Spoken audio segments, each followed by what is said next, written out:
Presentation of D4K on Idaho Public Television is made possible through the generous support of the Laura Moore Cunningham Foundation, committed to fulfilling the Moore family legacy of building the great state of Idaho. Light is the most important form of energy on Earth, and color comes from light. Confused? Well, we're standing by to answer your questions about light and color. Stay tuned. D4K is next.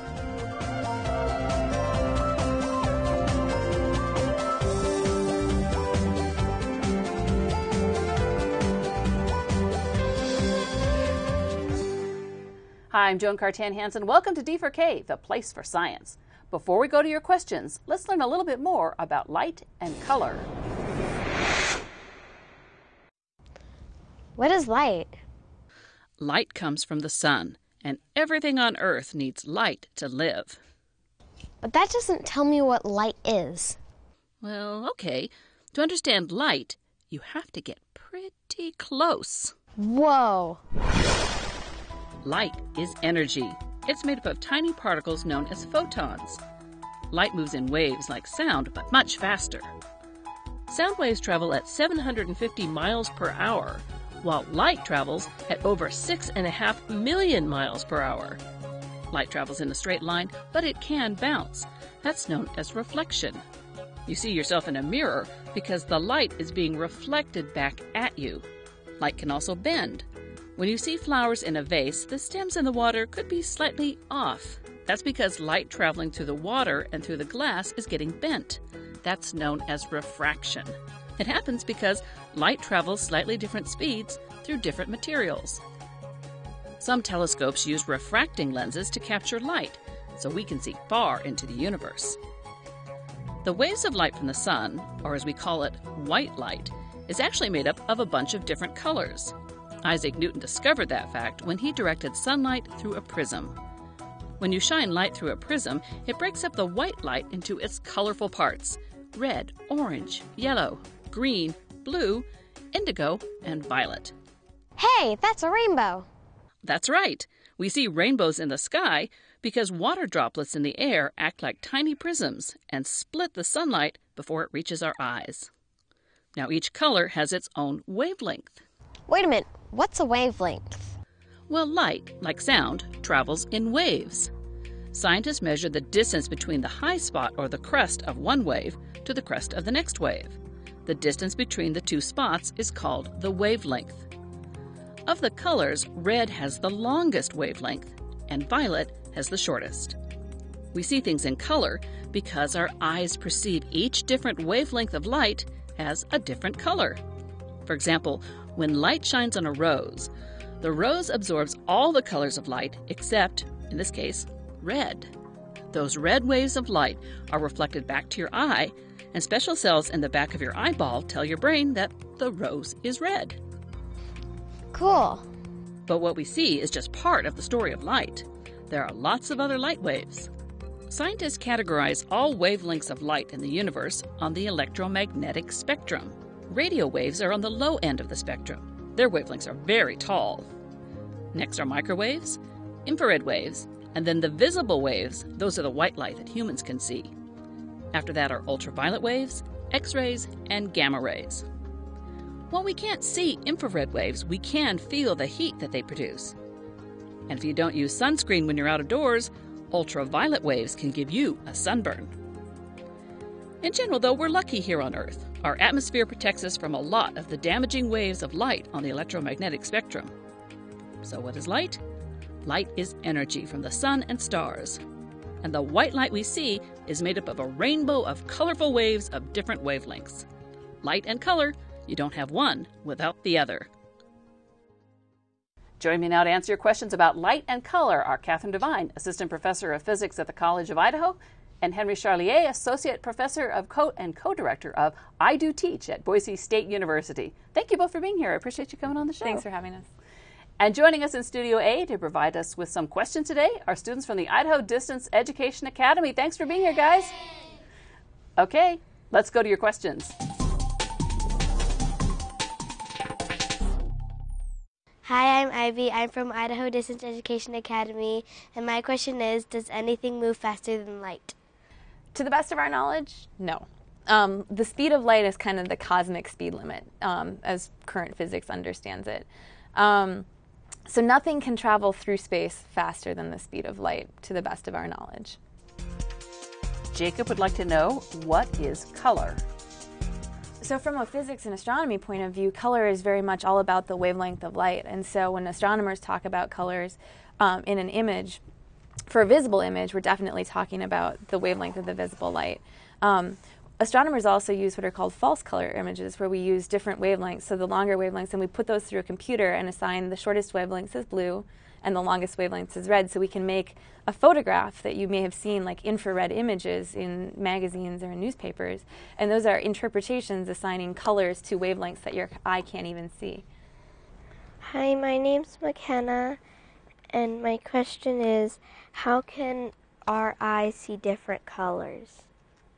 Okay, so our eyes see different colors because we have special cells that are in our eyes, and these cells are they're set up to see certain wavelengths of light. So when certain wavelengths hit those cells, they trigger a message that gets sent to our brain, and our brain then comes up with what we think that color is, what we see. So if I see this is green. The light hits my eyes, triggers the thing that tells me that it's green, and that's what shows up in my brain. So we have different types of cells. Some are called cone cells, and cone cells detect color. They're the things that we call color. We have some that specialize in seeing green, red, and blue.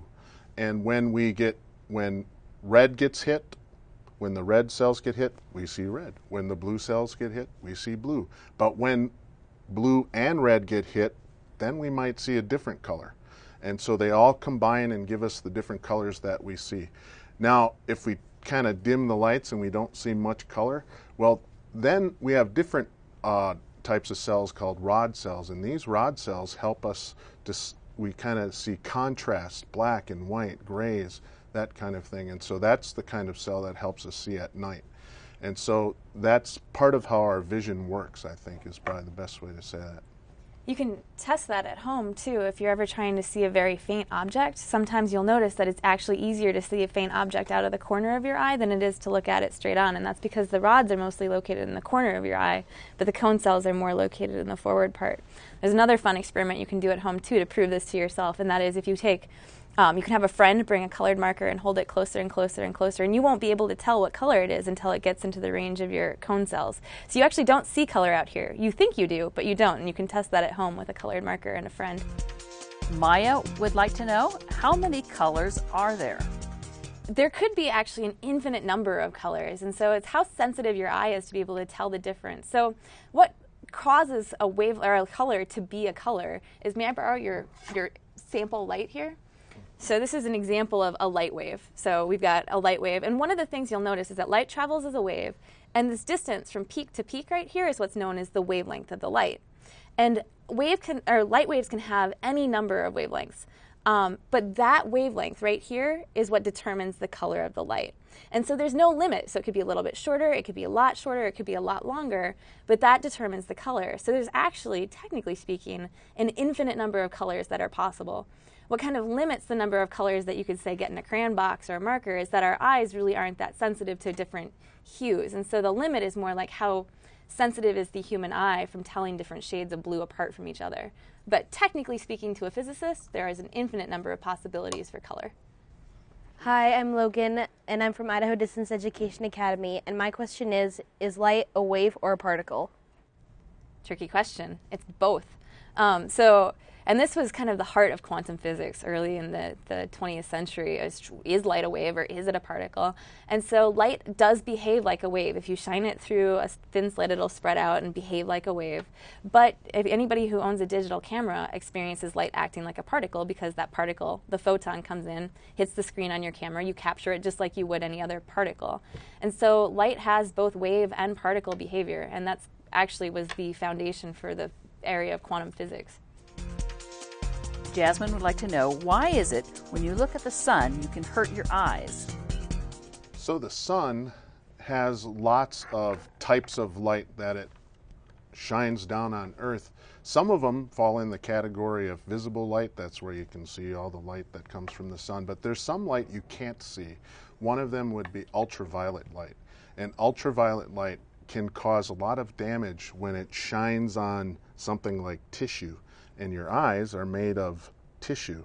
And so the eye tissue themselves can actually take that, absorb that ultraviolet light, and can actually cause damage to your eyes. In my research lab, we use ultraviolet light, and one of my students forgot to put eye protection on one time, and he was working, and essentially what happened was, about in the middle of the night, he couldn't see anymore, and he like sunburned his eyes. It was really, really serious. Luckily, he went to the doctor, and the doctor fixed it, and he was okay. But so, yeah, you could really hurt yourself looking at the sun, and a lot of it has to do with this ultraviolet light or ultraviolet radiation, sometimes you'll hear it called. I'm Sarah, and I'm from CUNA. Are there types of light we cannot see? There are colors that we cannot see. There is light that our eyes cannot really pick up on. We can't differentiate. That is kind of invisible to us. So that would be your answer. Our eyes have the ability only to see a tiny, tiny bit of what there could be possible to see. Some animals, for instance, can see many more types of color and light than a human can see. And so a lot of it has to do with just how our eyes are made. And so, yeah, there is types of light that we can't see.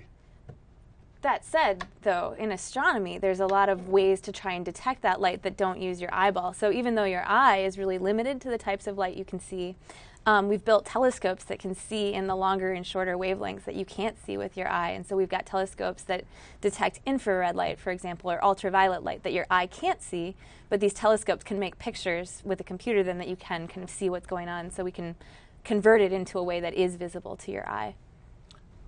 And chemists actually use, and other scientists also use, the same kinds of instruments to see this light that you can't see with your eyes, to study molecules and chemicals too. And so we do the same thing.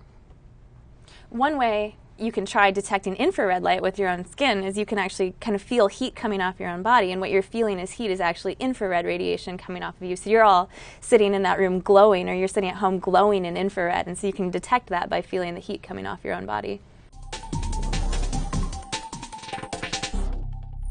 Did you know you don't need rain to see a rainbow? Shine a light on a DVD. The material in a DVD acts like a prism and breaks up the light, giving you your own personal rainbow. My name's Ella, and I live in Boise, and my question is, are there different kinds of light? Yes, there are many different types of light. I think one of the types of light that people don't realize is actually light is radio light. So radio waves are actually light. They're the longest wavelength light that we have. X-rays are light. Ultraviolet rays are light, infrared is light, and so light is not just the type of light that we see with our eyes. In fact, physicists and astronomers and chemists call that type of light visible light because it corresponds to what you can see with your eye. But there's all types of other light. The shortest wavelength light is called gamma rays. The longest wavelength light is called radio waves, or radio light, and there's a bunch of stuff in between too. And so there's many different types of light. Ethan would like to know, why do computers make color out of the colors red, blue, and green? There are many different ways that we can describe color, and depending on the application, what you're using it for, we have different ways of expressing this idea of a specific type of colors called primary colors. And so when a computer screen or even just overhead lights, when they shine different colors, what happens is they add in such a way so that if you mix red, green, and blue, what you'll get actually is white light, which is really surprising because you're mixing the colors and they all become white light. If you mix red and green together and you shine those lights down on each other, you'll actually see yellow. Hi, I'm Justice. I live in Boise, and I'd like to know why the sea is blue, but when you scoop it up, it's clear. Well, I'll start with why the water looks blue, and then we'll talk about why it looks clear underneath. The reason, so if you're out on the beach on a beautiful day, the water looks blue primarily because the water is reflecting the light from the sky. That kind of begs the question of why is the sky blue? And that is actually a really cool physics question. So it turns out there's a lot of stuff in our atmosphere. It's not just empty space. There's dust, there's gas. And as white light from our sun comes into the atmosphere, it gets scattered. It bounces off all the little dust grains in there. And it turns out blue light, shorter wavelengths, scatters more than longer wavelengths of red. And so all the blue light gets scattered around into the sky, and that's why the sky looks blue. So that turns the sky blue, the water reflects the sky, and you see a blue ocean. But then when you go scuba diving, what you'll notice, and if you've been scuba diving deep enough, you'll notice that all the blue light tends to go away and you see things mostly in red. And that's the same effect, the scattering. So the blue light gets scattered away and you're only left with the red, or the longest wavelengths of light. And so it looks clear closer to the surface, but if you go deep enough, you'll notice that all that blue light gets scattered out and you're only left with some of the redder colors. Alora would like to know, how come colored light is sometimes white? In your eyes, you have cone cells. Cone cells detect color. And when you have pretty much 3 types of cone cells, and when each of those cone cells sees red, green, and blue light, your brain will see white light. And so they kind of add together that way.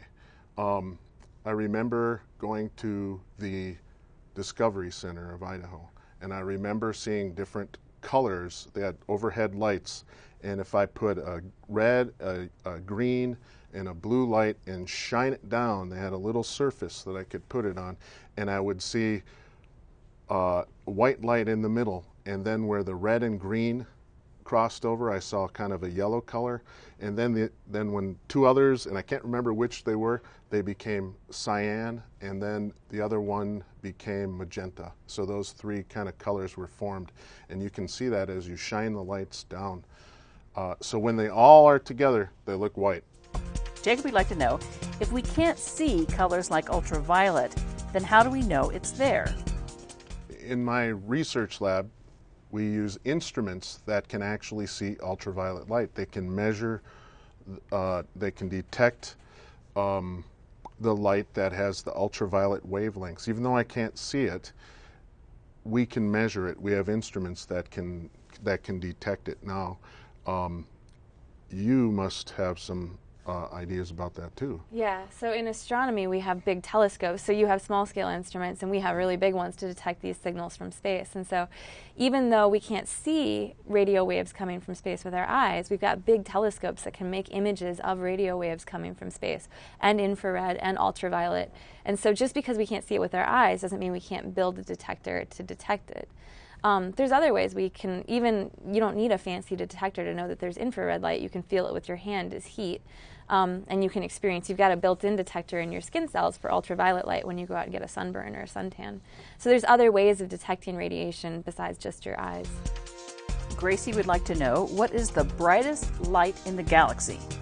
So brightness actually means how much light you perceive at any given time. So right now, the brightest light in my galaxy is those lights in the studio right here. I'm guessing, though, you're thinking more about the most intense, what's giving off the most energy at the source in our galaxy. And in our own galaxy, the Milky Way, probably the most intense light source would be the massive stars. And so the biggest stars, which are, 10 to 15 times more massive than our sun, are the most energetic. They're the hottest, and they have the brightest light, or the most intense light. And so those are probably the most intense light in the galaxy. Hi, I'm Camden from Idaho District Education Academy. And my question is, if the sun is mostly red and yellow, why does it look white when we look at it? So the sun is giving off primarily red and yellow, but it's also giving off an awful lot of the other colors too. And so when all of those colors come to your eye together at once, your eye perceives the addition of all of those different colors as white light. You'll notice that, pictures of the sun, it looks a little bit more yellow, but the light is primarily white because it's giving off all of the colors. It's just giving off more yellow than the others. Why is it that sometimes the sun looks red, like in a sunset? Mm-hmm. So that gets back to the reason that why is the sky blue during the day? And that's because long wavelengths of light, so red light has a longer wavelength than blue light. Blue light has a short wavelength, red light has the long wavelength. And our atmosphere scatters out the blue light more effectively than the red light. So the red light can actually keep on traveling, the blue light gets reflected all over the place. So we see blue light during the day, but when the sun is really low on the horizon, all of the blue light gets scattered because there's more atmosphere that the light has to travel through to get to your eye when the sun is low on the horizon. And so all of the blue light gets scattered out at that point, and the only thing you're left with is red light. So that's why the sky is blue during the day, but sunsets are red.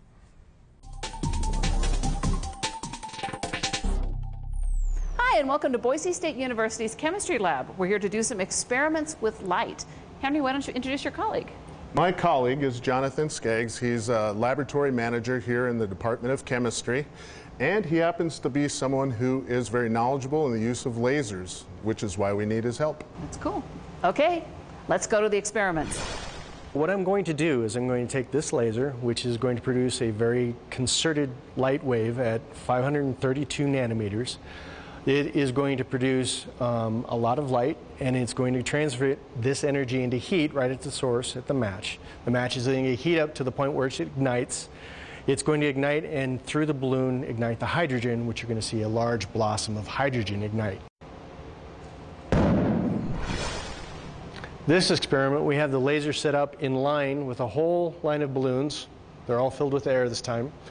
We're going to have orange balloons, a clear balloon in the middle, and then a green balloon at the end. This will demonstrate that the light, which in this case is a green light, 532 nanometers, is going to be absorbed by the orange balloons. It's going to pass through the clear balloon and is going to be reflected off the green balloon. And this will be demonstrated by the orange balloons will pop because they absorb the energy of the laser. The clear balloon will not pop because it doesn't absorb any of the energy. And the green balloon at the end will also not pop because it reflects all the energy.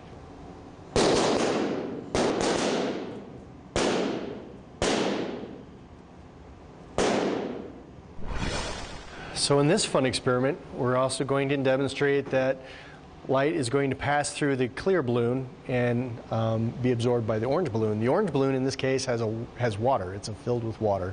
And so we'll pop the inside balloon and you'll have a small explosion with the water coming out, and it'll be contained by the clear balloon.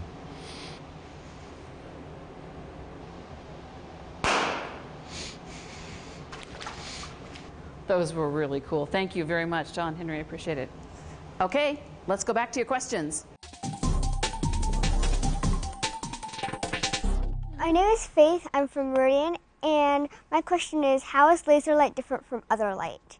So the simple answer to that question is that laser light is one color, in technical terms monochromatic. And so normal light, like the light in this room right now, is coming in at all different wavelengths, all different colors, so white light. But laser light is like a single color. So a green laser point is only giving off a single wavelength of light, or a red laser is only giving off that one color of light. It's monochromatic. The reason lasers kind of shine in a straight beam is because of the way the instrument itself is set up. And so there's gas in the laser tube that only emits at that one color, and then it beams that light out. So rather than having a flashlight, which kind of shines light out in a wide direction, you get a collimated beam of light from a laser. So that's a couple ways that laser light is different than kind of regular light. Corbin would like to know, how can X-rays see through our skin to our bones? So X-rays are very short wavelength, very high energy types of light, high energy photons. And so they can actually penetrate through your skin without getting interfered with much. And so when you see an X-ray, the X-ray light's just traveling right on through until it hits something a little bit more opaque or a little bit more substantial, like your bone. And so it travels through the skin but gets reflected back by the bones in your body when you get an X-ray. Iris would like to know, why are dogs colorblind? So it turns out that dogs are not actually colorblind. They don't, however, see color the same way that we do. Inside of your eyes, and dogs' eyes too, are special cells called cone cells. And the cone cells in your eyes pick up color. There's other types of cells in your eyes called rod cells, and those pick up, mostly you detect things like black and white and contrast. It turns out that dogs do not have that many cone cells, so they're not as sensitive to color as, say, a human is. and they don't have the same kinds of cone cells that we have, so they have a hard time seeing red, apparently. I'm not sure how they figure that out, though. I don't know. I've always wondered that. Yeah. Have they ever asked a dog? Yeah, like how do you ask a dog what color it sees? Yeah. But that's what I understand, and I think other animals, the same kinds of things is true, or are true. If someone decides that they want to study light and color and light in school, what should they study? Well, at this point, probably general science is a really good thing to study. If you're interested in light and color and how it all works, then studying math, studying science, and being involved in math and science is a really good path to pursue. And then once you got to like high school or college, thinking about taking physics classes that would let you explore some of the kind of underlying topics underneath light and color from the physics point of view. If you're more interested in kind of how light is created by different molecules, I would say chemistry is a really good route. And if you're more interested in how your brain perceives color, biology and psychology are a good route. But again, at the, before you get to college level, I would say just take all the science classes that you can to figure out like how light fits together, because light honestly shows up in every type of science that I can think of. And why did you want to be a scientist? Why did I want to be a scientist? Mm-hmm. It had to actually do with experience I had looking through a microscope. And so all of the lenses and everything that let me look at the very, very small things of the world, I think the most influential thing for me was actually being able to pull a leg off an ant, which sounds mean, and then put it underneath the microscope, and I could see that that ant had hairy legs, and I was hooked from that point forward. The one thing I wanted to add to what to take, what to focus on when it comes to light and color is there is one area that we often don't think of when we think of science, but that actually has to do with art, actually, where we actually use color and learn how these colors, you actually physically get to manipulate the colors in painting and all that. And I actually think that that is a really good thing to do too. Great. Thank you very much. I'm sorry we have run out of time. My thanks to Catherine and Henry for joining us. Appreciate you both being here. Thanks for having us. And my thanks to the students from the Idaho Distance Education Academy. Thank you for joining us. You can learn lots more about color and light and lots of other scientific topics on the D4K website. We'll answer more questions about color and light on our D4K web only. And if you want to submit a question to D4K, it's easy. You and your class can win prizes. You can send that question as an email or as a video question, recorded on your webcam or cell phone. And if you're an educator, we'll even lend you a camera. Last month's prize winner was Emma from Mrs. Jacobs' class at Kamiah Elementary in Kamiah. So to find out more about light and color and how to send in your questions and how to win, go to the D4K website. And each week, check out my science blog for the latest science news for kids. You'll find it all at idahoptv.org/D4K. Thanks for joining us. We'll see you next time on D4K, the place for science.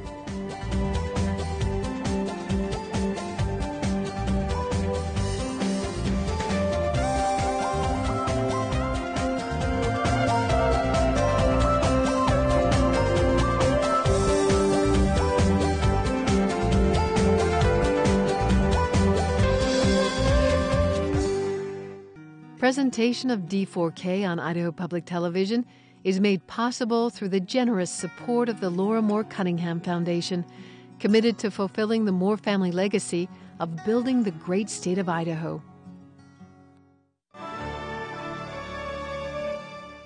If you want to learn more about this topic or watch our videos, check out the D4K website at idahoptv.org/D4K.